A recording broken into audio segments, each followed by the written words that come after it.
regular meeting of Beaches, Parks, and Rec Commission on Tuesday, June 10th. If we could start with the Pledge of Allegiance. I pledge allegiance to the flag of the United States of America and to the republic for which it stands, one nation, under God, indivisible, with liberty and justice for all. Thank you. If we can go ahead and start with roll call. Ms. Shauna? Here. Ms. Sherry? Here.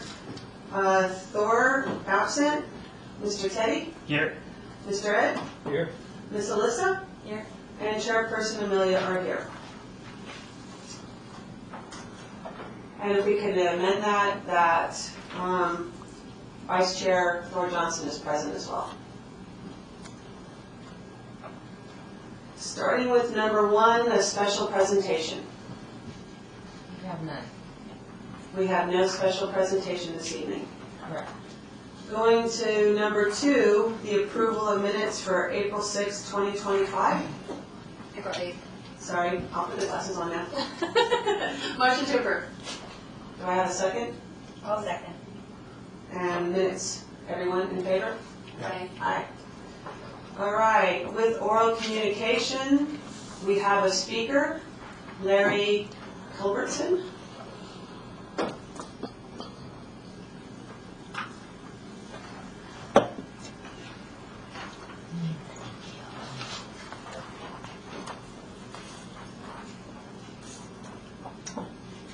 Good evening, Commissioners. My name is Larry Culbertson.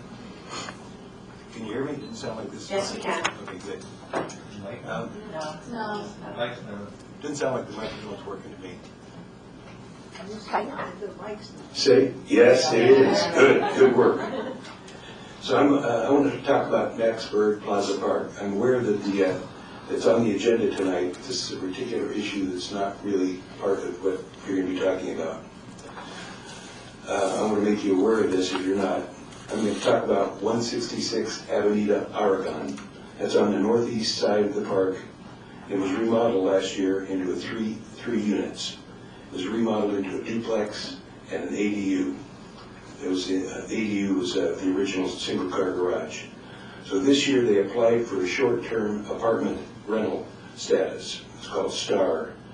And the permit was to convert both of the 2 units of the duplex into vacation rentals.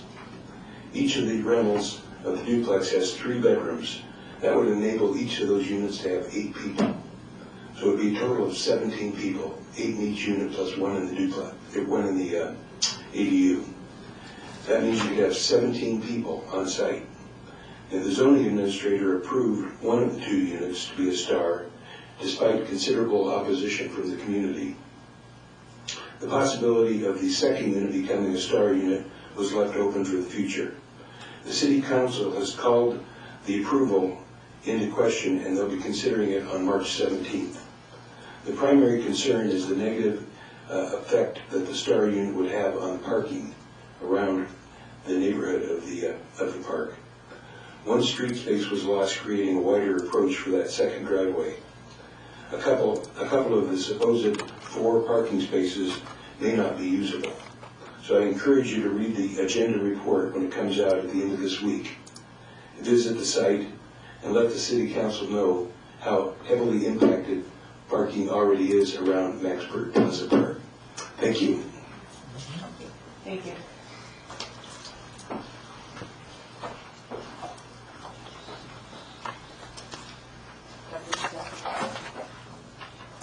And we have another speaker, Miss Amanda. We've just been listening to Mr. Culbertson, president of the St. Clement Historical Society. I wanted to talk about the parking around Maxburg Park. That has been an issue that has been addressed by the City Council, several City Council members. And so there is an ordinance that has been modified. It's taken 5 years to finally get it to where it is beneficial to the community. And I just wanted to remind people that there are concerns regarding RV campers, vans that are sometimes parked there from days to weeks. And it has been addressed by Captain Manfield, Captain Manhart, Captain Benfield, and Captain Christian, and now the current Captain Chevalier is aware of the situation and they're dealing with that.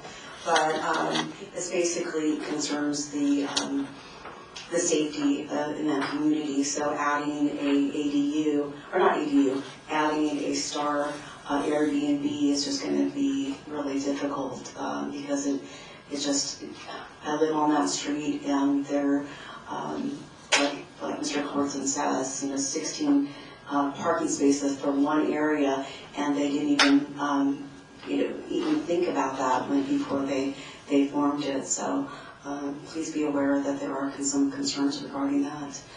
Thank you very much. Thank you.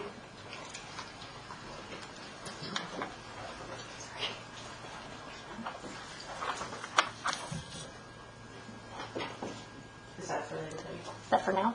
Should be here now. Yeah. And one more speaker, Ms. Allison.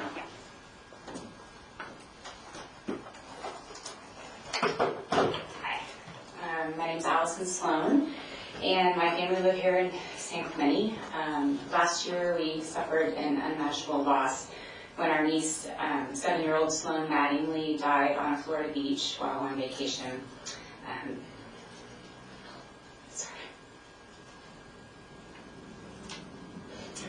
Sorry.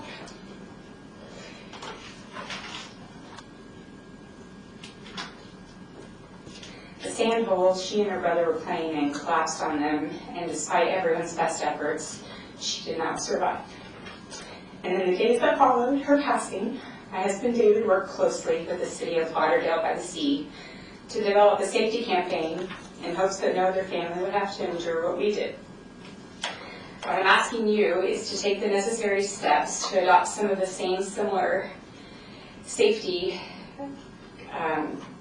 steps that Lauderdale by the Sea created. They created the Sandcastles for Sloan safety campaign, and specifically to add signs to each of our beaches in some form to alert the public of the dangers of digging holes on the beach. In speaking with friends and family after Sloan passed, many people, even lifelong residents of San Clemente, who grew up going to the beach, were unaware of such a danger. In addition to signs, I ask that you incorporate some form of education regarding sand holes into the junior lifeguard program, even if it's just providing something as simple as this piece of paper that they've already created.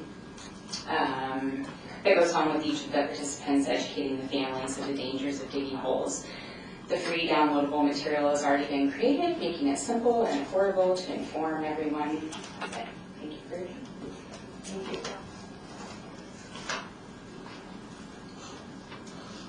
Are there any further comments for oral communication? I didn't know, is this the only time we're allowed to speak? It depends on the issue or the board. Maxburg Park regarding the signage. That's the next item. Next item? I can go ahead and take it now. Okay. So now can we go to the recreation activities update? Yes, Perfect. I don't have a slideshow this evening due to technical difficulties, but we have been recreating and hosting lots of events since we last met. We hosted the annual Cinco de Mayo fiesta, and that was at Maxburg Plaza Park on May 3rd. We had a great turnout. Despite the weather being a little gray, we still saw a really good turnout this year. And we are now moving straight into summer. We celebrated our Memorial Day observance event at the community center, as well as the Park Semper Fi Memorial Day also. And the recreation staff are just busy gearing up for their first kickoff as the beach concert series of 4th of July. We're in full swing for summer. And I think we did more, but that's all I can go off of my memory for now. So, Thank you. thank you. Any questions? Okay. I can tell you I enjoyed the annual craft fair on Saturday. And I actually picked up a picture of the custodians of the sea made from recycled bottles and stuff. Very good. So also the ribbon cutting for the pump track Oh, was yes. awesome. It was like it was an eternity. You're right. That did happen. That happened. There was a lot happening that day. There was a lot happening. Arbor Day. Yes, we had many wonderful celebrations. Earth Day. It was a great couple of months. Yes. Thank you for the community for turning out. Okay, we'll move on to 5A, old business, which was the Maxburg Plaza Park policy. That's hard to say. But we have some community input, and I'll start with James Hamilton.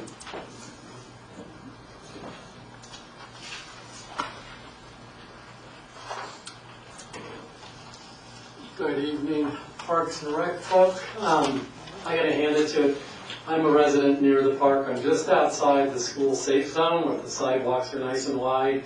But I'm in that neighborhood involved with other folks here, Neighborhood Watch. So I'm very happy with what the city does at Maxburg Park in terms of cleaning up. It's like Linda Lane Park, Maxburg Park, the Pier area. Whoever cleans up after all these activities and takes care of it day to day, they need all the praise they can get, because they take things, we know how people are when they leave, but I'm telling you, the next day the place is very clean. So that's kudos to taking care of that. My issue on Maxburg Park is keeping it open and, yes, the parking, turning that little corridor into a racetrack, keeping it safe for those school kids, stopping at the stop signs, using the crosswalks. But I think one part about that is keeping the parking, the overnight parking, out of the Maxburg Park area, just to keep the open sight lines, just to keep it open and safe. It's one of those things that it takes perpetual care and concern. Yes, I'm a member of the Historical Society. I would like to see it restored to its historical aspect, but it's always been a viable park, and I know what it takes to keep it going. I'm just saying that there's a number of things that, kind of like Linda Lane Park, Maxburg Park, most of the parks, keeping them open and for the general public, not having people park and claim turf that's not theirs, because we know how that works out. When people start to claim things long-term, no, that doesn't work out well. So just keeping it open, moving forward like it's been an uphill struggle, as we all know, but it's a perpetual, this is a perpetual maintenance issue, tying back into keeping these parks going and doing as well as the city does at all the things it does, because we have things going on all the time and happy people participating and keeping all that going. I don't know what else to explain it as. To do what San Clemente does best, keeping San Clemente like San Clemente, active, healthy, and happy. Thank you very much for your time. Thank you. Next speaker, Miss Amanda.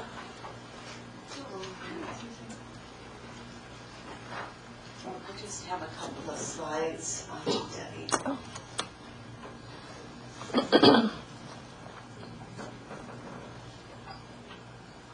Okay, next slide, please. So, well, maybe go back to that one, because I think that's really, I think there's a difference between changing Maxburg Park, Plaza Park ordinance versus increased activities. I think they're two separate things. Because you can increase the activities, have more fun on the run activities, or Tai Chi, versus actually changing an ordinance, which is an ordinance that is really important because it's a historical park. And so let's, keep it the same. Next slide, please. So I know when I looked at the staff report, I saw that youth and teen programs, children's theater, and that was raised at the Citizens Amphitheater Committee, and maybe that should be brought up with the Arts and Culture Committee. Also concerts, there's concern regarding noise because it is a neighborhood park. And then the adult senior programs are all fantastic, that's great. The gardening, there was a suggestion of the gardening that I would suggest maybe because there's a concern regarding the bushes that would interfere with the line of sight, because bushes were trimmed, plants were removed to maintain a clear line of sight for public safety. Again, cultural programming would be an Arts and Culture Committee. Mobile programming fund on the run is already done by the city. Bocce ball, there's a concern regarding the storage of bocce balls and the liability of that, the throwing of what would happen with those balls. And then roller skating, that was on there, and I don't know where that would be because of the, the tile sidewalk. Next slide, please. And the gym, we're not Venice Beach. Monday nights, there's soccer exercises, working on goals and drills and passing the ball on that, and you can see that on Mondays. And there's kids, faces are blocked out for their privacy. Next slide, please. Another day that was showed. Next slide, please. This was prepared by Zach Ponson and Public Director Jay Bumendorf regarding the parking. And so this is something that I've been dealing with for the last 5 years. Next slide, please. But one of the things is that maintaining RV parking and no parking at night is very important, and that was basically mentioned by Captain Benfield and Captain Christian as well, to just keep it no parking overnight for RV parking. And this is something that I've been working on for 5 years. Next slide, please. And this is it also. This is Captain Christian's statements. And sorry, I should have just. Thank you, Annette. It's okay, thank you. Next speaker, Louisa Spinelli.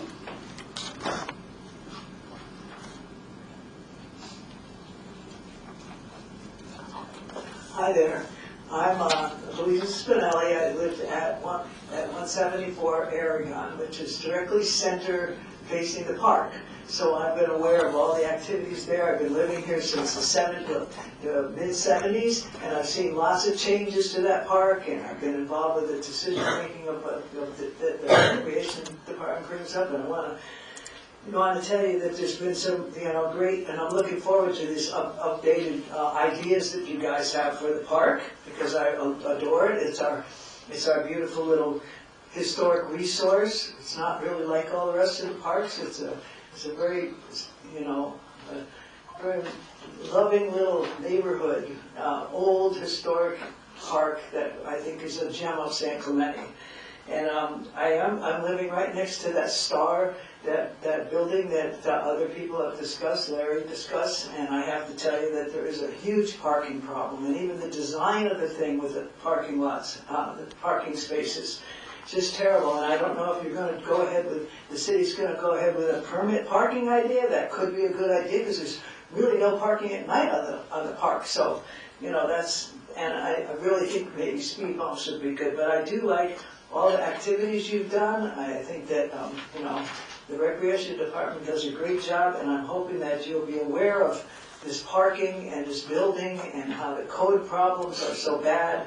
And, with 10 beds and 4 parking spaces that aren't really even viable. So I do hope that your ideas for the next refurb of Maxburg Park are going to be fun and exciting, and I can't wait to check it out. Thank you so much.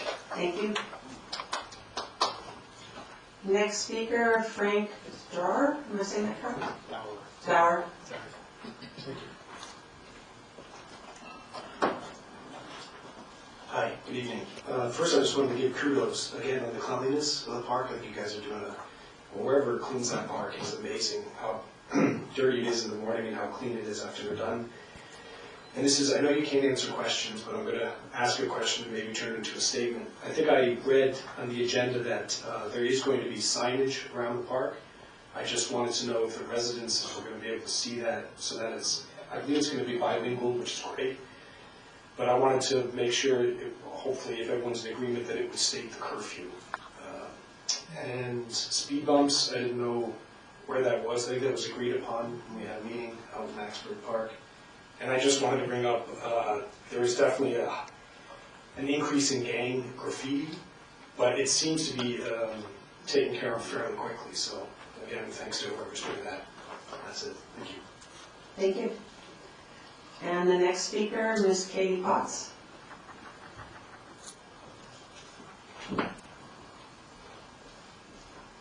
Hi, my name is Katie Potts, and I'm the president of the San Clemente Historical Society.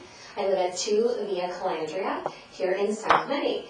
And today I just wanted to share with you that we're very excited about the renewed focus on the park.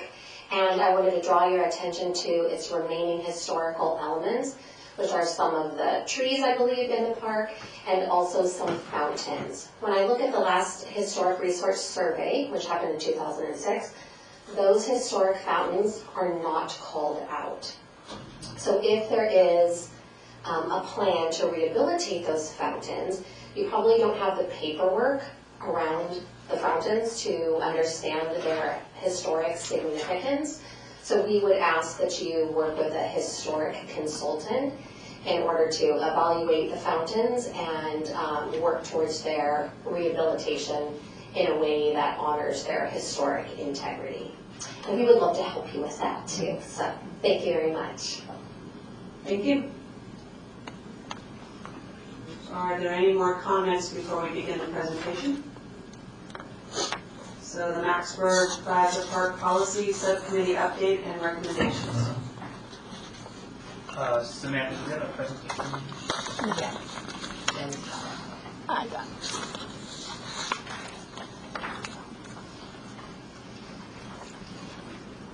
All right, well, good evening, everyone.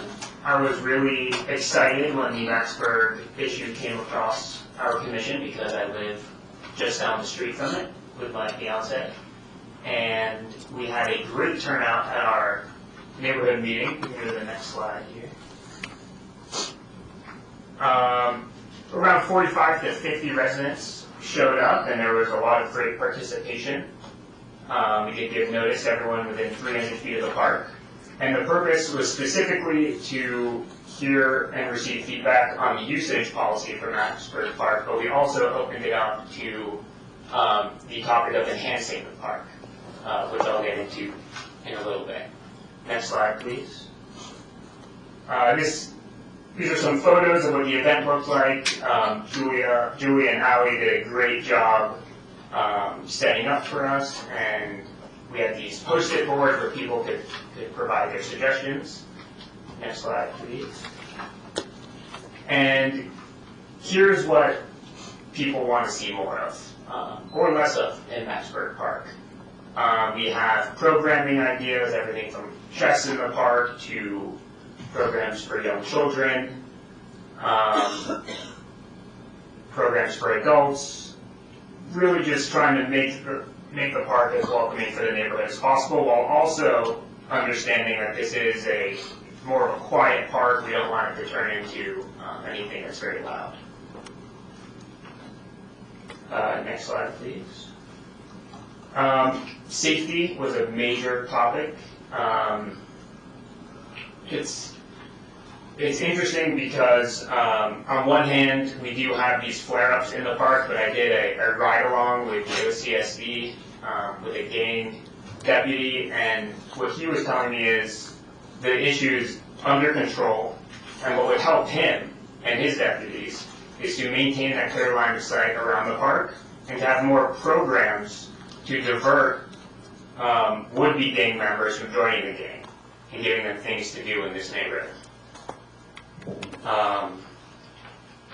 Sorry, can we go back one? And then here's some other programming ideas that we can see. All right, next slide. Our recommendation on the subcommittee is to remove the standalone policy from Maxburg Park. Now, I know that sounds a little scary because this is a historic park, but what we discovered when looking at the policy is the existing policy for neighborhood parks is already sufficient to address Maxburg Park, and staff expressed that they wouldn't issue permits for anything that would not align with the values of Maxburg Park. So for that reason, we want to bring in Maxburg Park to the broader park policy. And that's it. Is there any discussion? Could you just go back to the slide that listed everything that people were possible? Yeah, it's just going to be a minute. Which one did you want to go back I wanted to? to see the signage, I believe. The one that listed what everyone was suggesting. Okay, yeah. And on the topic of signage, it will be bilingual. There should be the curfew posted and as well as the park ranger number posted on it, because the park rangers are a great resource and people have to call them for them to respond. So. Would this signage be bigger than it is now, or same size, or what kind of signage do we have there now? So We're adding when we talk about signage, we would look to utilize what is our existing park standards, which I don't believe are currently in Maxburg Park. I think the park rules and regulations sign was removed. So we would use that as the starting point. That would include English and Spanish, which is a little bit of a divergence from what is typical for our park rule signs. And very clearly, the curfew and hours of operation is on all of our park rules, but we would ensure that that is abundantly clear. And then also to stress the importance of obtaining a permit for any activity that's outside of normal use or might include vendors or things like that. And we would want to come up with relatively concise and understandable language. So as we know, signs are wonderful, but they're only wonderful if people read them. And we don't want to have too much information so we lose people's attention. So really high-level thoughts on what we expect the uses to be within Maxburg Plaza Park.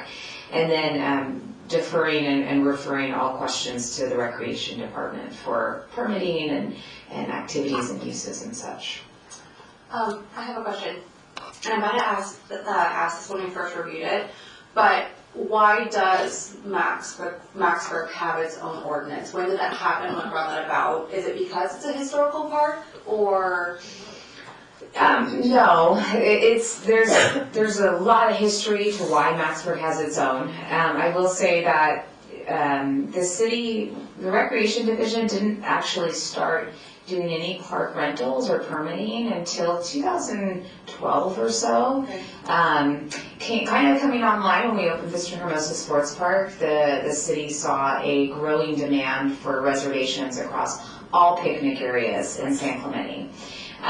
So that was the starting point to kind of model a park rental policy. Now, it's not a formal policy and procedure. It never made it into the policy handbook, if you will, which I do think is an important cleanup item that we need to look at for the future. But Maxburg Park specifically existed well before that because there were a number of concerns with the history and uses of that space. So Maxburg Park was the first park to have a policy at all. Before that, the guiding rule was whatever rules were posted on our park rules signs, curfew, no skateboarding, no motorized vehicles, things like that, kind of your standard language that you might see within our Muni Code. That's what existed in all of the parks before that. So Maxburg policy was a derivative of a lot of neighborhood conversations, frustrations from the neighbors seeing really the misuse of the park, and activities that were not friendly for what is truly a neighborhood space. So the policy was driven out of that. Several years ago. Now I do think as a city we've evolved. The Recreation Division has evolved a lot. We now have a very comprehensive program in place for even a special event permit. Yes. It is not an easy process. The City Council approved an amendment to that special event municipal code section in 2020, 2021, somewhere thereabouts. And that really expanded upon what the requirements are. So a lot of what you see in the Maxburg Plaza Park policy, those policies and rules exist within other sections of the Muni Code at this point in time. They didn't exist necessarily before then, including amplified sound, the number of people that can gather without a permit. All of that is now a lot more detailed within our Muni Code. So in some respects, this Maxburg Plaza Park policy, it served a purpose, absolutely, and it got the neighbors and the city through a time of that park that was challenging. But I do think the city's evolved a lot, and now we can find potentially a streamlining opportunity that we take what's important for Maxford Park, we incorporate that into our entire park system. And there is, within any policy, there's an opportunity to call out neighborhood parks allow this versus sports parks allow this. We can certainly do that Right. within policy development, so we don't miss any of those pieces as well. Okay, yeah, because I understand, Maxburg is very individualistic in the sense that it truly is a neighborhood park, right? All of our other parks have some sort of field, or they're in a hill, or whatever, so I understand the difference, but I wanted to understand why that came about and why specifically it has its own versus. Sure, I mean, So that's a yeah, you can look at Maxford Park is similar to San Luis Spray Park. That I might get, there might be people that disagree, but really San Luis Spray Park's not a neighborhood. Yep. It serves that neighborhood first and foremost. Leslie Park would be very similar to that.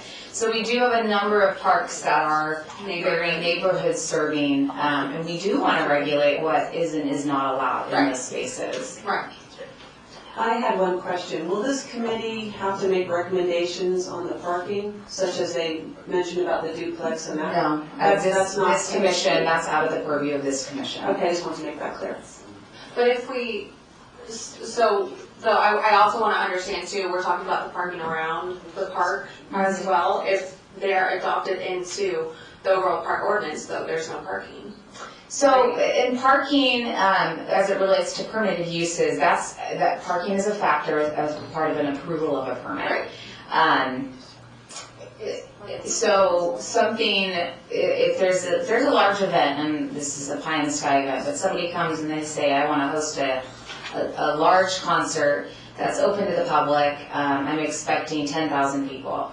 That's too much for Maxford Park. Right. We're not going to allow that. And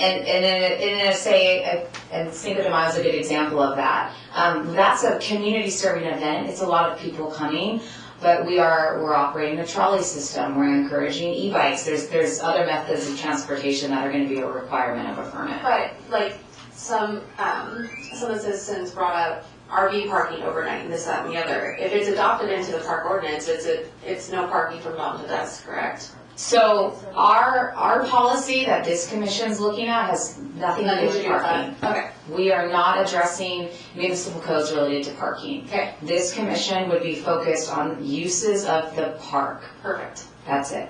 Cool. Thank you. Thank you for the clarification. Are we signage, or is that? Certainly, yeah. Well, signage falls under what is park rules, right? So whatever we take from the policy, we can establish within a sign. And if we're talking about parking, that parking is going to be a completely separate sign. We're not going to list you can and cannot park here within the park rules. That would be posted on the perimeter signage along the street. Perfect. Thank you for that clarification. So would this potentially double the amount of signs we had if we put them in both languages? You could do it both on one. Yeah, I would do a English line and then a Spanish line on both sides, so it could make the sign larger. I do think though Maxford we'd be better serving the public if we had multiple park rules signs. I mean, people come, just the nature of the layout, people come from all angles of that park. It's a little different than a park like San Luis Rey, where there's really only one or two paths to travel in. Yeah. So you're going to want to put multiple rules in different areas, multiple sides of Have areas. we thought about doing like QR codes on these signs and making them smaller so that people could just scan them? We can. We're also aware that we're serving a very broad and diverse community, and not everybody is comfortable with QR codes. So again, that's why we go with very high level detail. We're not going to do necessarily complete sentences. We're going to state really just the facts and then an encouragement to contact the recreation office. We can absolutely include a QR code, but I wouldn't. It would be in either or. Yeah, I wouldn't move to just a QR code sign, no. I don't know that we're there yet. From the perspective of what my staff here, some people like QR codes and some people don't. Not everybody has smartphones. Personally, I would not want to see the signs get expanded and be a ton of signage there just to add multiple languages on them. Just my feeling. Okay. Yeah, I actually agree with the Commissioner about the signs here, because, and I was just wondering, instead of, so we're gonna potentially add signs in Spanish, is that correct? They're bilingual. One sign, 2 languages. And right now, do they have Spanish? No, it reflects the diversity of the park. Yeah, I mean, so, I love Spanish speakers. I speak Spanish. My grandma, was born in Mexico, but maybe instead of making signs in Spanish, we could have classes that teach in English. Would you guys be open to that? I think we're gonna table that for now. This is just a suggestion. Okay. Are we able to see a sample sign? So that we can. Yeah, we can certainly bring that back to the It would be similar to the other signs around the parks, right? Because like. Yes, I wish I had an example of a park rule sign. I They was- exist yeah. everywhere. This is not a new practice. If you go into any city park, you're gonna see the city seal, and it's gonna say park rules, and it's gonna say San Gregorio Park, and it'll list the hours, and it'll list all the things that are allowed and not allowed. It's very standard. We have And any city has this. We This have is not something unique to like San that in Clemente. That's already set up? Yeah, I can certainly get an image. I don't have one with me right now, but yes. I know, I was just there today. Yeah. Had I known, I would have taken a picture. It's a tan sign, it has Yeah. green lettering. Yes. I would like to personally advocate for the 2 languages on the sign, so that we can make sure that everyone has access to the information. And I would also like to take into consideration the historical, the fountains, make sure we take that into consideration when we're looking at the design too. I can give a little bit of information on that, not relevant to the policy, but there is a project that's been funded through Community Development Block Grant funding that includes the preservation and the restoration of those fountains. We did do a full historic preservation study with a historic preservation consulting group, and they did a very deep dive into the history of those fountains, and we found the information needed to make sure that they're restored to their historical value and nature. All right, before we move on, this particular slide, can we make this available to the public, to anybody that wants to view it in more detail? Yeah, we can post this on our website, and we can attach it to, yes, we can put it on our website, and we can go over it. Like maybe the minutes or something? Yeah, we can include it in the minutes, certainly. Good, I appreciate that, thank you. If we have a concern, can you sign another notice, or say it real quick? No, we don't. All right, if there's no more discussion, we're going to move on to new business. We're going to do a motion on the recommendations? There's no motion, that was just an update. Well, staff recommends. Yeah, you'll need a motion in a second, either receive and file, or to table the item, or to bring the item back. If you want to see park signage, if you want to see those things, we would need to. So yeah, if we wanted to see the bilingual park signs, and what else was it that we discussed? Mostly those? The signs, the fountains, and. Fountains are under work, right? And are you interested in a policy that is? The adoption. Right, that's the bigger piece. Are we looking to take what is the Maxford Plaza Park policy and broaden it to include all parks with language? Do we for have those certain recommendations? Can we put those up, the one that came from the committee? I think it's the next slide. Oh, there we go.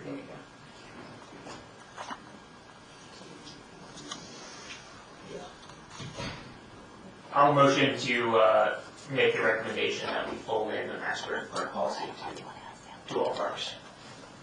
And add the signs? Or just fold it in? Oh, if it's folded in, then it automatically gets signs, right? Yes, if you want to include signage as a requirement and recommendation, because this is going to go to city council ultimately, your recommendation. I think if it's the will of the commission, I think it's important that you include that. Well, can we just move the recommendations? We seem to cover everything we've discussed. We're going to make it a standard policy. Yeah. We're going to do a signage. So I believe Teddy said he wanted to make the recommendation to follow the subcommittee recommendations. Okay. That's right, yes. I'll second that. All those in favor? Aye. Aye. No. No. Okay, we'll do by vote. Aye. Aye? No. No. Aye. Aye. Aye. No. Aye. 2 noes, 5 ayes. Okay. It passes. So, council. I do have 2 late entries to talk about the park. One dealt with no parking after 10 PM, which I believe was in that, if you can go back to that next slide. And we're not, that's You signage, just isn't it? finished the item. So we can't talk. So call them? No, you cannot go back on yet. Okay.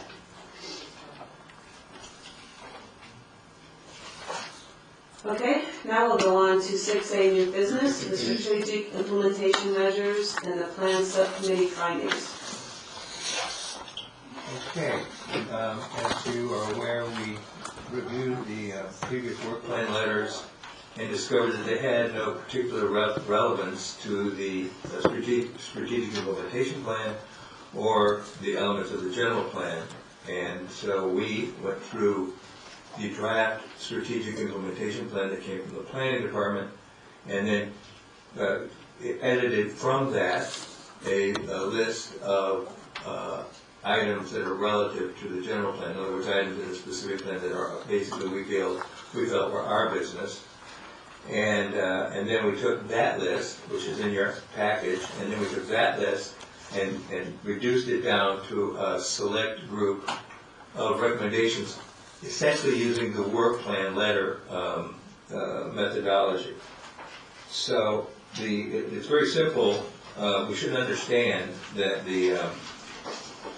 that we have a responsibility as a commission to adhere to the general plan. For those of you who may not remember what a general plan is, a general plan is required by the state of California in regards to land use, circulation, housing, conservation, open space, which is our business because it's considered Parks and Rec, noise, and safety. These elements are legally mandated and form the foundation for a community's long-term development strategy. In California, the beaches, parks, and recreation element within a general plan focuses on planning for and managing recreational opportunities, including parks, beaches, and related facilities. This element aims to ensure the availability and accessibility of recreational spaces for residents and visitors. So that's the basis for what we were doing. We're complying with basically the state law. So what you have before you, we can go through it, the edited version of the specific of the implementation plan that came from planning, or we can just go to what we consider to be essentially using the work letter motif of what we consider to be things that we should recommend to the Planning Commission. This process is that it goes directly to the Planning Commission. Planning Commission goes through the strategic implementation plan, reviews it, gives it to the council, and then from there it has to be filed with the state of California before April the 1st. So I think for purposes of clarity, I think what I'll do is I'll just run through the items that we are recommending.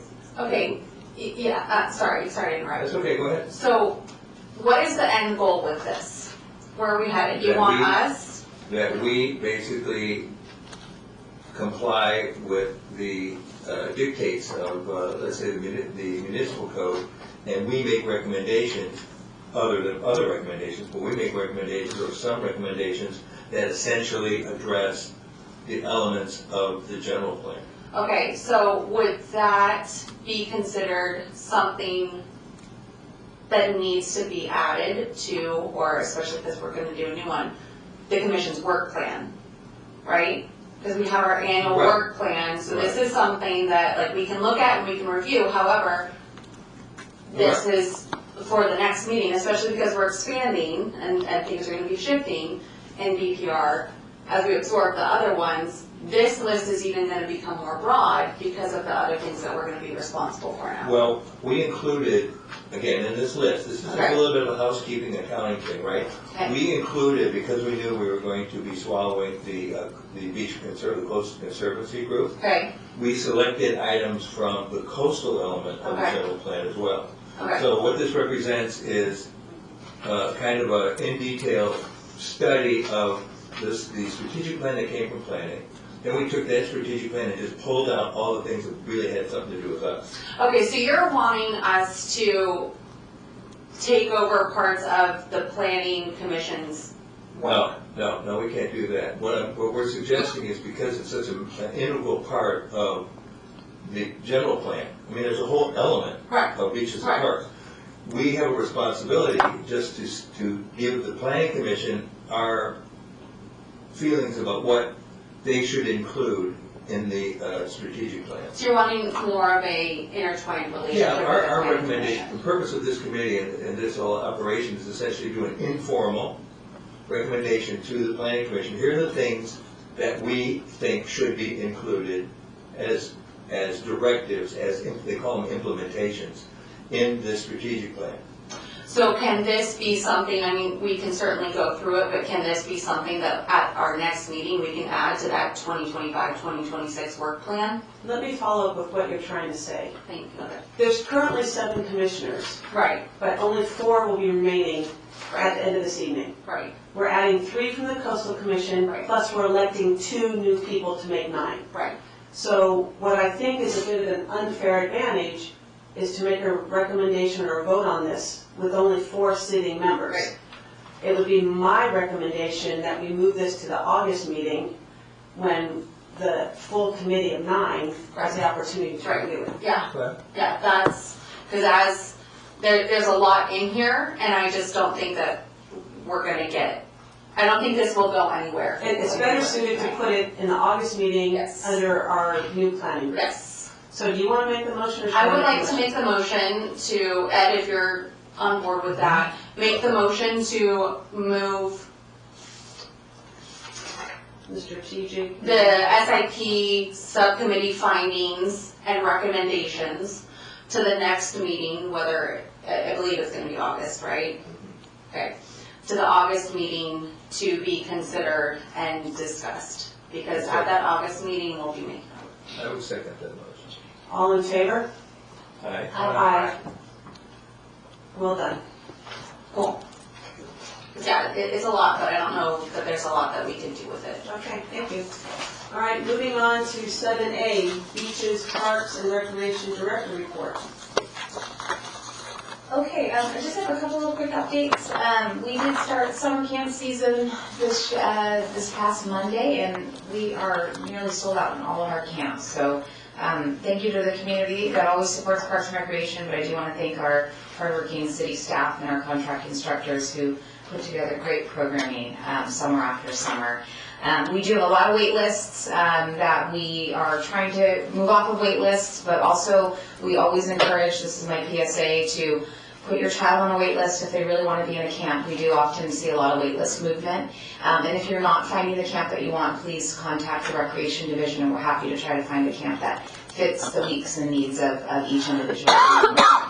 I also want to give a quick update on some of our projects that have been completed since last time we met. The San Gorgonio Playground Park resurfacing project was completed.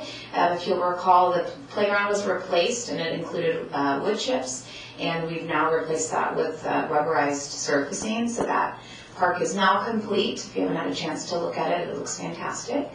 And then we also installed a new scoreboard at Vista Bahia Baseball Field, Arley Waterman Field. That is up and running, and we are thankful to San Clemente Little League, who contributed to the replacement of that scoreboard. Over the next couple of months, we also will be installing 4 scoreboards at Steed Park. We used to have scoreboards at each of our fields, and they were removed several decades ago, so we're happy to bring scoreboards back and really bring some new life and energy into Steed Park tournaments on the weekends. And I think that's it on our project list. I'm happy to take any questions if there are any. I have a question. Yes. So I recently went to San Gregorio with my family and it's gorgeous. It's so nice, and I've got to say, it was really a welcome change not to have wood chips in our socks. So, we appreciated that. Something I did notice is that now that the surface is raised, the swings are very, very low to the ground. I'm sure it's just a regular maintenance thing or something, but they're very, very low. Okay. Yeah, Let's check that out. It was just a little bit of a safety issue with some skin knees, but I just thought maybe we could have them in an appropriate height now that the ground is higher. Yes, I appreciate that. I'll have them look at it. Any other comments? Okay, moving on to item 8A, subcommittee reports for the Aquatics Partnership Policy Subcommittee. We are looking to meet in the next several weeks. We have had some health issues that have gotten in the way of our meetings. Okay, how about the special events? Nothing to report. How about funding and sponsorships? No update. And before we get to the next item, I have a public speaker, Amanda? For 8-4? Yep, for the Maxburg Plaza Park policy. Yes, I just wanted to do a recommendation. I should have led with this, I'm so sorry.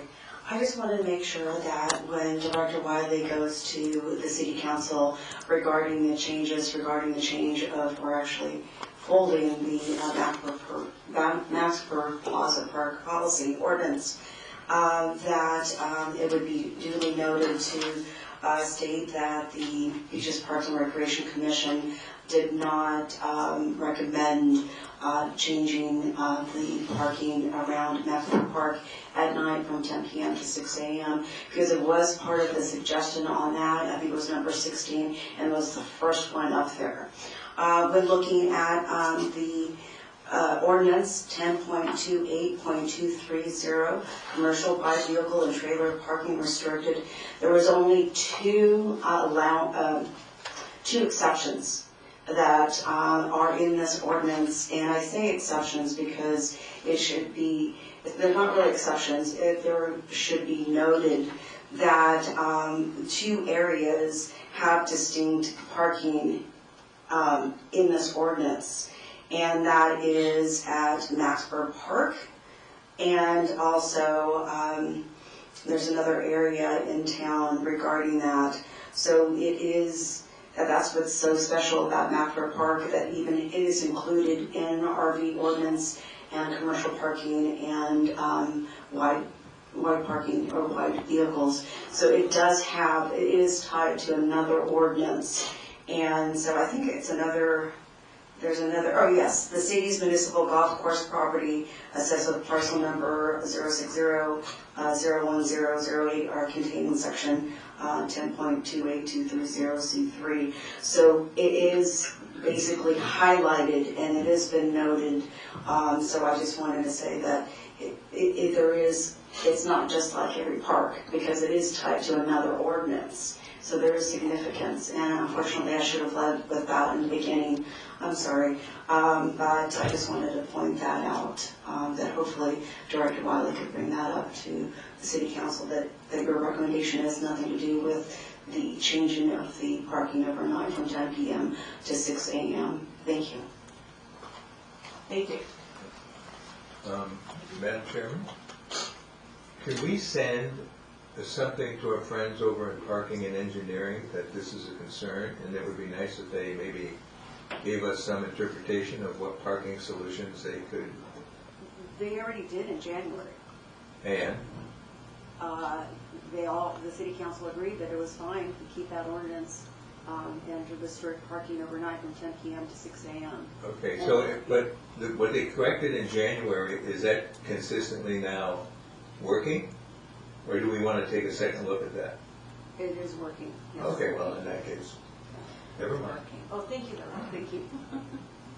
And now moving on to the Maxburg Plaza Park policy.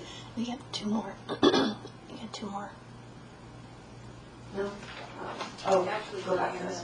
All right, I have one more speaker, Miss Diana Hill. Oh, I wasn't gonna speak, but I will. I'm not prepared.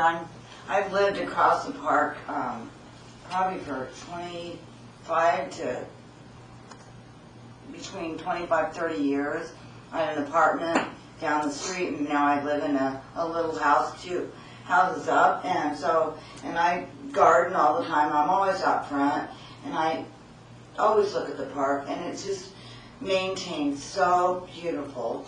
And I remember when that tree, it was a couple of years ago at Thanksgiving, the big tree fell down, and it's a huge 100-year-old tree, and the city came out and they planted another tree in that spot, and it was just amazing.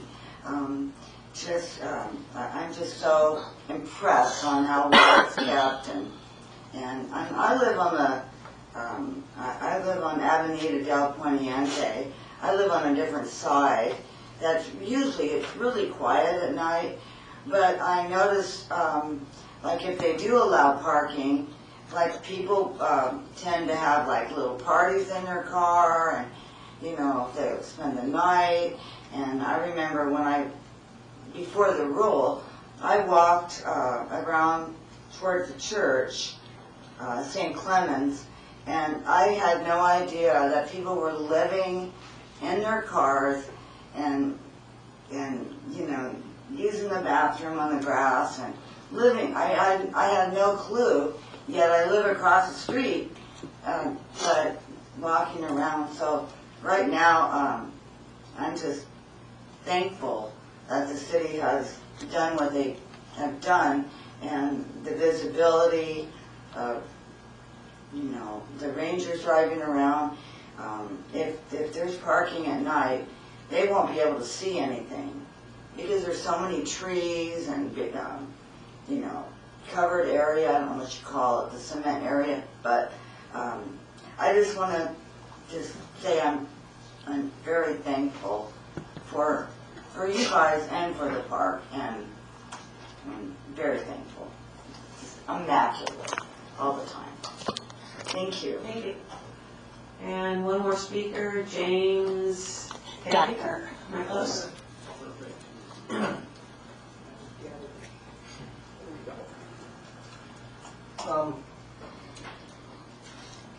I live on the park, next to the park actually, for close to 50 years, so I've seen it go through a lot of changes. And Ole Hansen, I don't considered Plaza Park to be the jewel of San Clemente.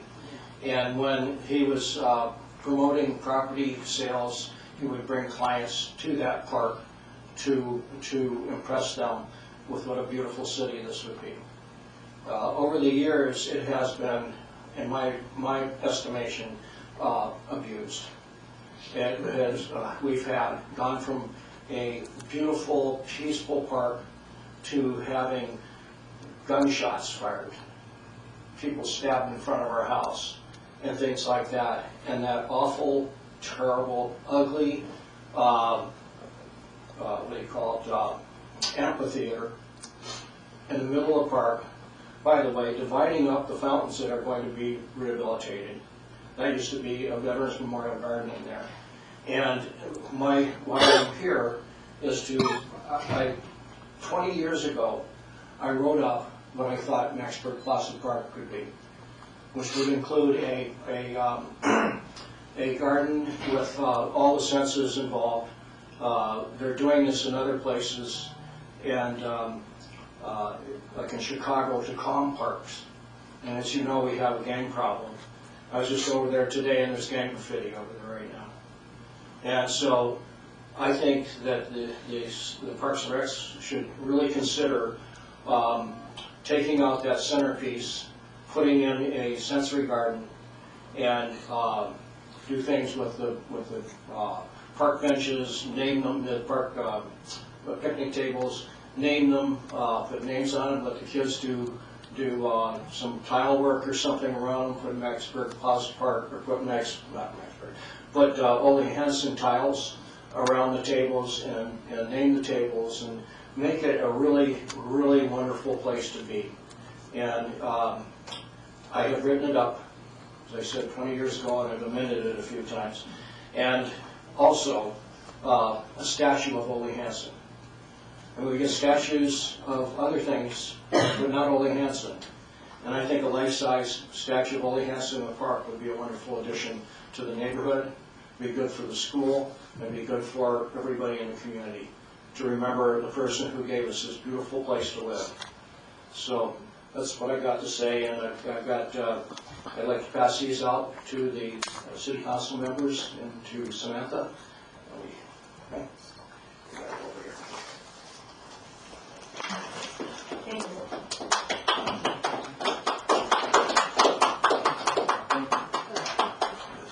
And thank you for listening to us. I love San Clemente, and this is one of the reasons why.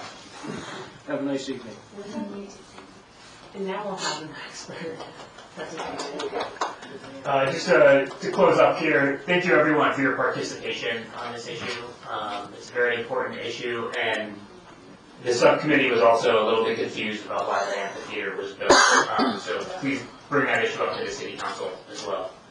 And thank you to Commissioner Pleskin for his participation on this subcommittee. He brings a lot of knowledge about city ordinances and the master plan and the general plan, and we're lucky to have him. Well, thank you. I have a question for Samantha regarding this. What budget do we have for any improvements, alterations, et cetera, for Maxburg Park? Do we have a budget item for this park? The only thing that's funded right now is the improvements to the fountains.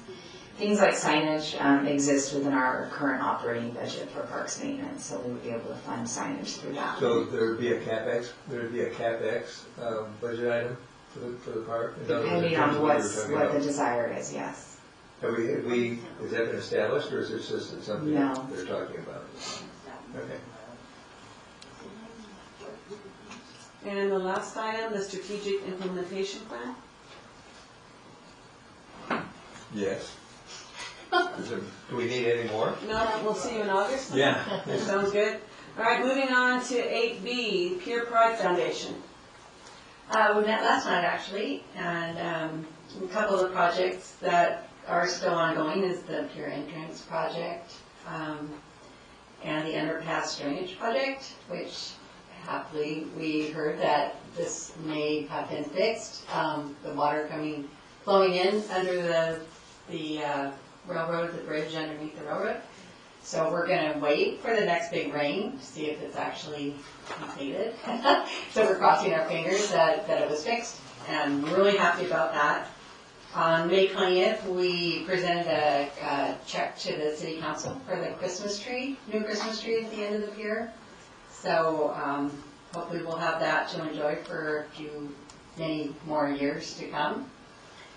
The events, we have the Pier's 100th birthday celebration, which coincides with the Olympics this year. So there's some ideas being tossed around on what we can do to capitalize on that, and a lot of interesting ideas that hopefully we can share pretty soon. The events that are coming up are the Beatles Cruise, which is on June 20th. There's still some tickets available. That's a evening cruise that goes from Dana Point Harbor to the pier and back. We'll have a band playing Beatles music and food and beverages. So there's some tickets. It always sells out every year. Some tickets are still available. So if anybody's interested in going, you can go on the Pure Pride website and buy your ticket. And we have the annual sunset dinner at the Fisherman's will be on September 18th. And we'll have our Christmas tree lighting end of November, beginning of December. So it was a very productive meeting. And any proposed agenda items? Yeah, I would like to do something for, is it sandcastles for Sloan? So sandcastles? Yes. If we can add that to the next agenda and talk about recommendations that we can make to council for, beach safety, signage, that sort of thing. So I would like to motion that. I'll second. We'll triple it. All those in favor? Aye. I have an item I'd like to get agendized. Okay. For the next meeting, obviously. I kind of went down a rabbit hole when we were doing this SIP thing, and I pulled up the current balances on the city city budget, actually not the city budget, city accounting for maintenance. And it's interesting because maintenance is split between public works and beaches, parks, and recreation. Public Works has 8 million and we have 6 million. So the total budget for maintenance of parks in the community in the city of San Clemente is $15 million.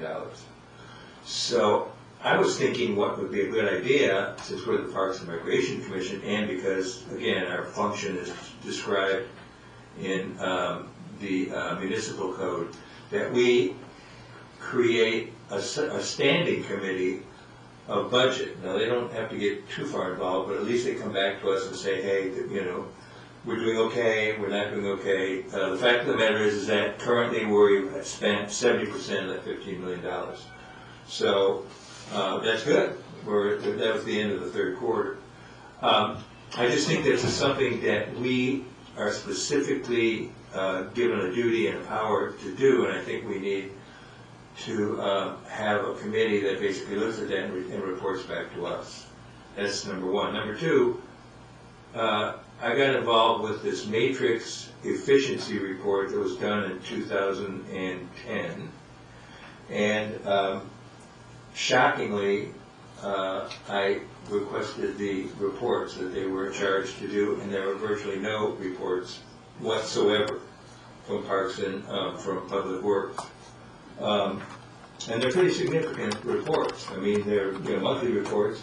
I'm not going to bore you with the details, but a Parks Performance Standards report, which is done quarterly, an Emergency Catastrophic Facilitation report, which is done annually, or was supposed to be done annually, the Quality Standards, Landscape, Fields, Courts, Specification reports, which was also done annually. That's basically writing the specifications for all the things that we're responsible for, which includes parkways and trees. Annual assessment reports, capital expenditure, monthly performance, this is the big one, monthly performance, condition reports for each park, beach, area, parkway, and trees. Now, that report that was supposed to render us very efficient by taking responsibility for maintenance away from beaches, parks, and recreation, giving it to Public Works, has never provided that report, ever. So you're asking to form two committees, is that Correct. I believe, again, we do that at the August meeting, is that correct? Okay, but can we put it on the agenda? I believe we form committees at the August meeting, right? Do we have to agendize that, or? I think what Commissioner Gluskin's looking for is the opportunity to have this on the agenda formally, so it can be discussed more broadly. You could also choose to say it needs to be a work plan item as well. That would be up to the commission. In order to get on the agenda in August, it would need a minimum of 3 votes. If you would like a staff report, it would need 4 votes. Are you able to phrase what you want? Sure, I would move that we agendize this matter because it frankly is very specifically in our function definition in the municipal code. So we would basically agendize this with a staff report, which will require 4 votes, on essentially establishing a standing committee of budget and a standing committee of maintenance. Maintenance being we get these reports and we look at them and we would then agree or not agree or ask questions. So if you could just phrase your motion, you want to establish a standing budget committee with a staff report. That's, she indicated we have to have 4 votes for that. Correct, I just want to summarize it correctly. Correct. And a maintenance committee. And a maintenance, correct. Okay, so, If I move that, do we have a second? I'll second that. and do we want to take a vote? Abstain. And yes. Yes. No. No. Yes. Yes. I lost count. 1 abstention and 2 noes. 4 yeses. And 4 yeses.